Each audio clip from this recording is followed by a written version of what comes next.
É absurdo, lógico, ferir a Constituição para punir quem cogitou feri-la. O Supremo conseguiu a façanha de fazer a imprensa crer que se defende a Constituição atropelando a Constituição. Mas aí que tá, gente.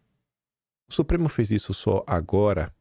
Ou esse comportamento da imprensa é um comportamento recorrente?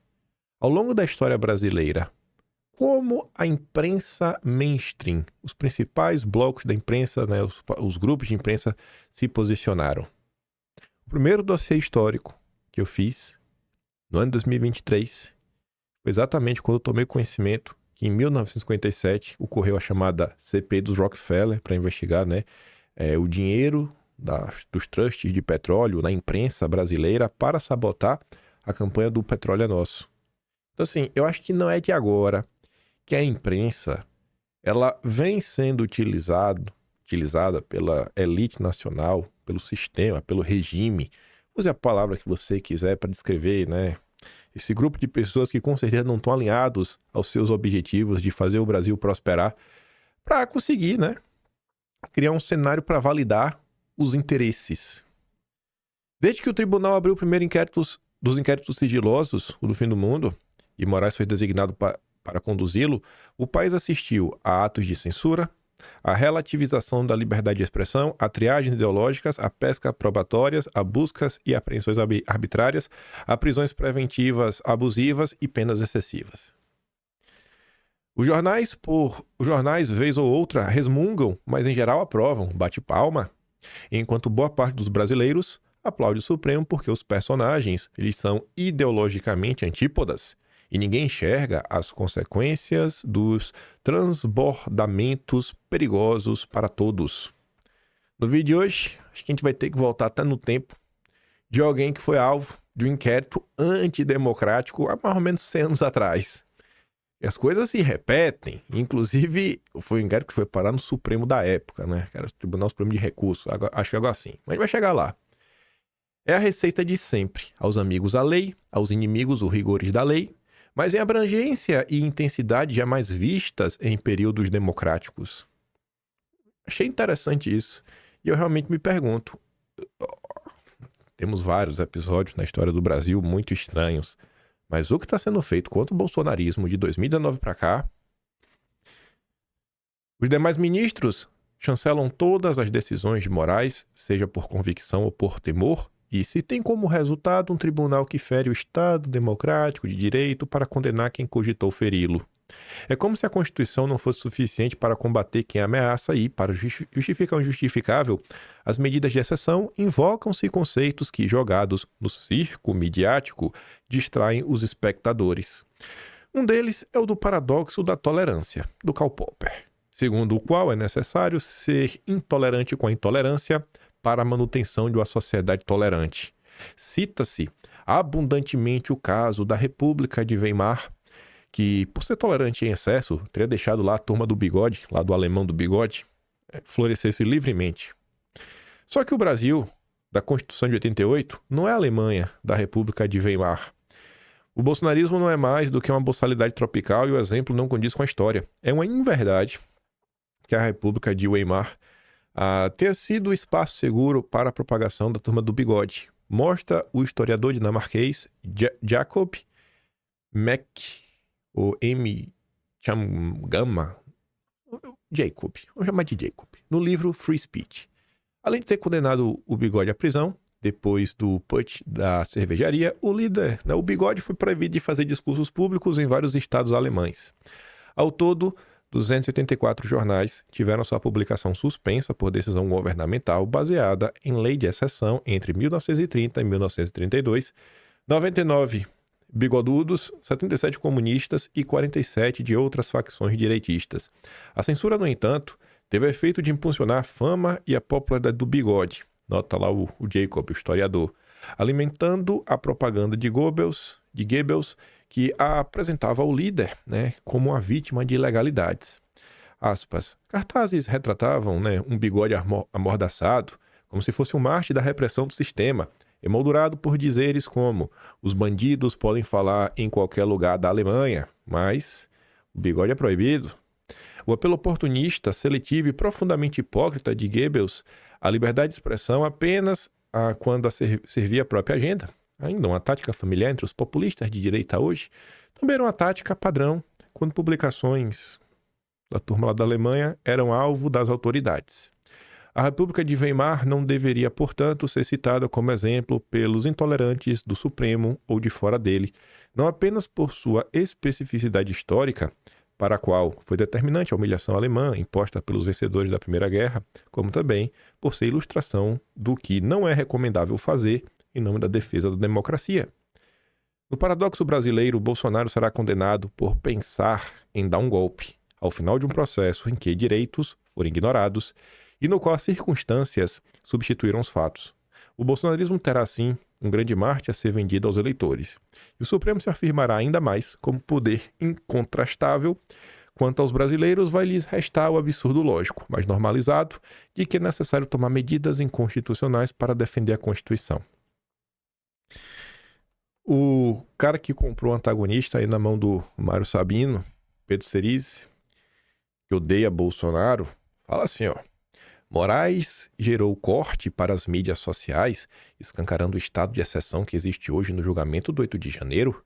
Acho que um dia, quando o Brasil for apaziguado, todo o julgamento será considerado nulo. São inúmeras afirmações do ministro que são interpretação pessoal e livre do direito penal no Brasil.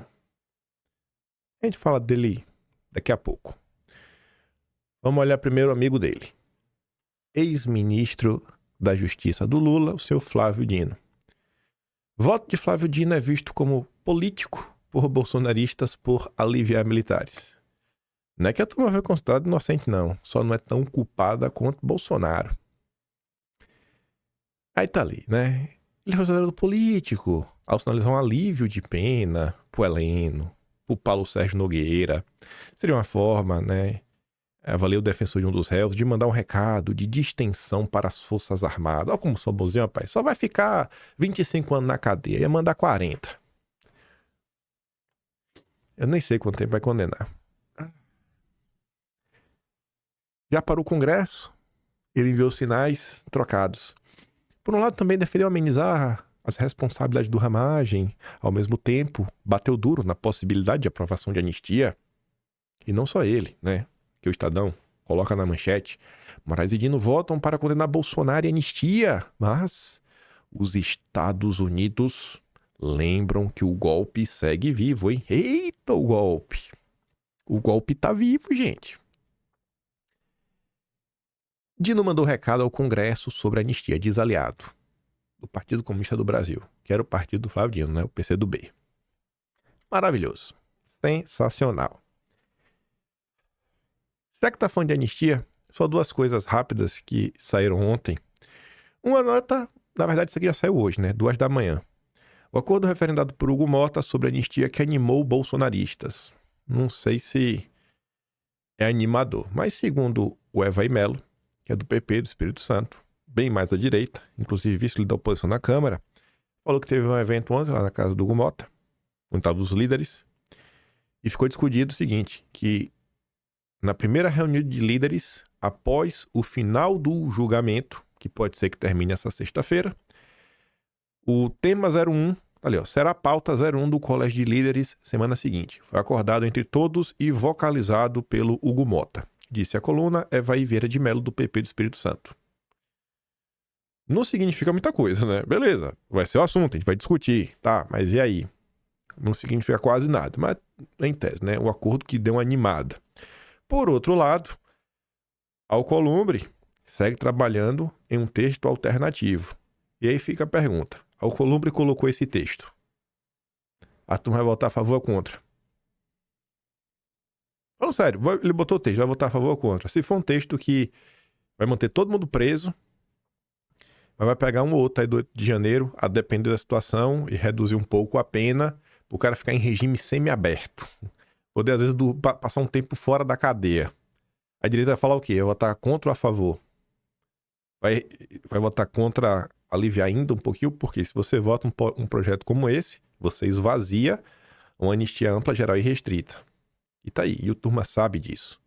E eles vão querer se utilizar dessa tensão, né, que é difícil você ficar contra um projeto que despiora um pouco, e aí, você vai ficar contra que despiora por conta de anistia que você nem sabe se vai vir, e aí? E a turma sabe disso. E eles estão trabalhando nisso, e pode ter certeza que eles vão vir com isso daí no pós-julgamento para forçar a direita a vencer, votar, aprovar esse projeto. E aí, uma vez que antes, fala, não, a gente já aprovou a anistia, agora é página virada, não me vem não. A gente já livrou o que tinha, o que vocês querem agora é golpismo, aí vem toda aquela ladainha que vocês já sabem. Mas vamos voltar.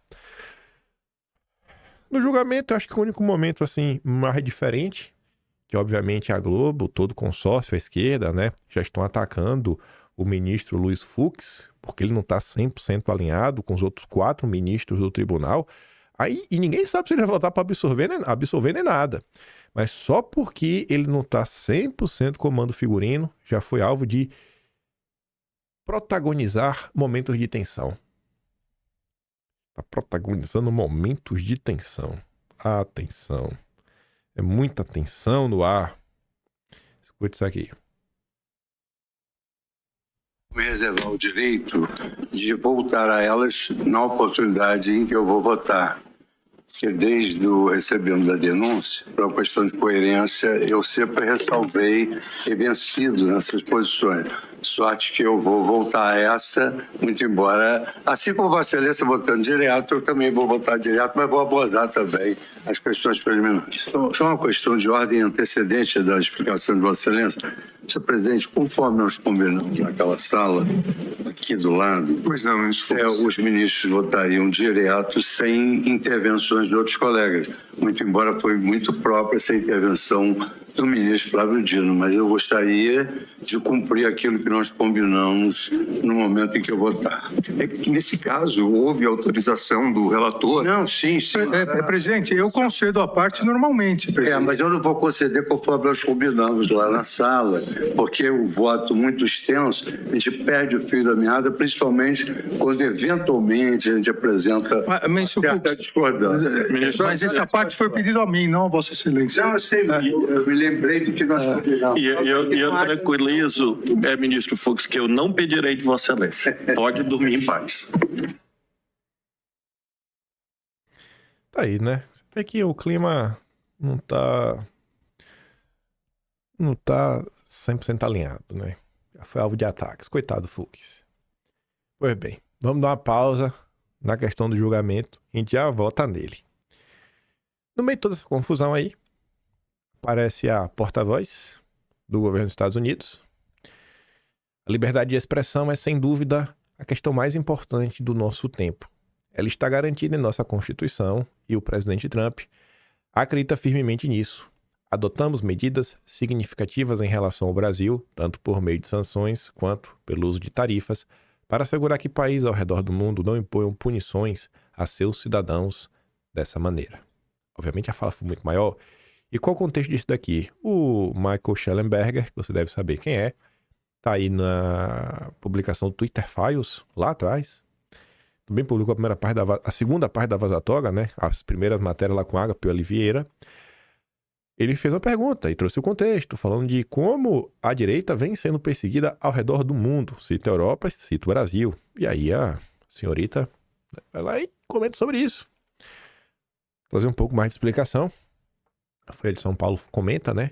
Casa Branca diz que os Estados Unidos não terão medo de usar poder econômico e militar por liberdade de expressão. Você vê que o comentário ali não colocou a parte militar, né?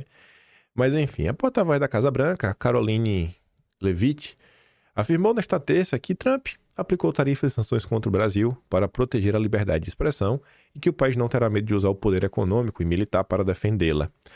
A declaração foi dada durante a entrevista coletiva. Leavitt foi questionado se os Estados Unidos prevêem mais sanções ao Brasil por causa do julgamento de Bolsonaro e também a países da Europa, que, segundo o Schellenberger, que fez a pergunta, estariam censurando a liberdade de expressão.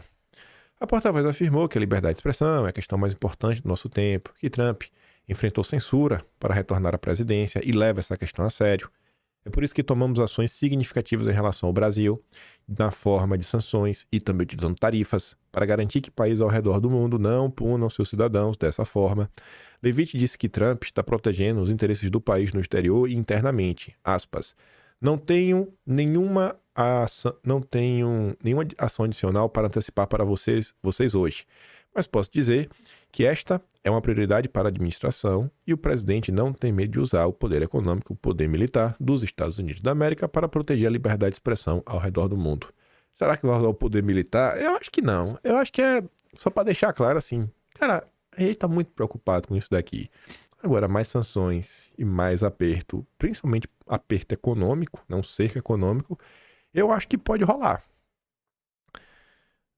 Antes de falar um pouco mais sobre questões econômicas, ainda nos Estados Unidos,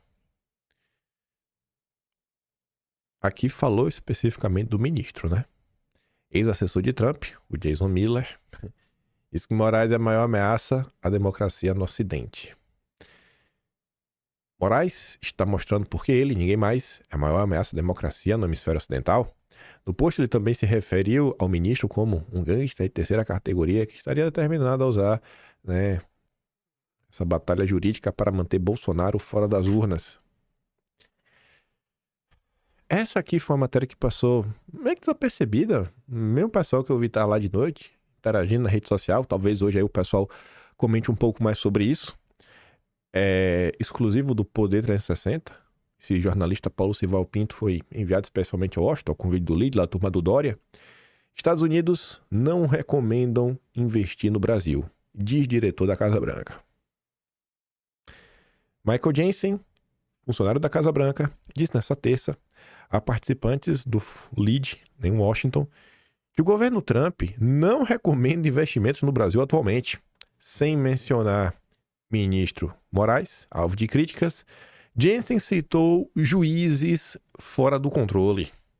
Aspas. As oportunidades estão limitadas pela política. Infelizmente, quando o governo dos Estados Unidos tem que intervir em favor de empresas dos Estados Unidos contra juízes fora do controle, que colocam pessoas na cadeia sem prisão, tentam tirar direitos constitucionais de cidadãos dos Estados Unidos que roubam dinheiro das empresas, esse não é o tipo de ambiente que recomendamos a ninguém. Portanto, oportunidades agora são limitadas pelo ambiente político. Jensen falou aos empresários em uma reunião fechada no Milken Institute. Eu não escrevi essa parte no Atlas, mas mês passado, eu nem botei isso aqui na sequência. Deixa eu ver se eu dou um Google aqui e acho só a data. Ou então até achar a notícia. Deixa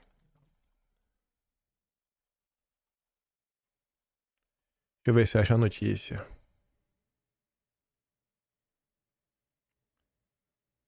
Deixa eu dar uma pausa e ver se eu acho. Vamos lá. Acabei na busca pela notícia lá de trás. Acabei achando a notícia das últimas horas que passou batida por mim. Mas vamos lá. Vamos voltar aqui, né? Onde foi esse evento do LEAD? No Milken Institute. Milken Institute. A gente fez um dossiê sobre isso lá atrás. Eu tô nervoso. Quem que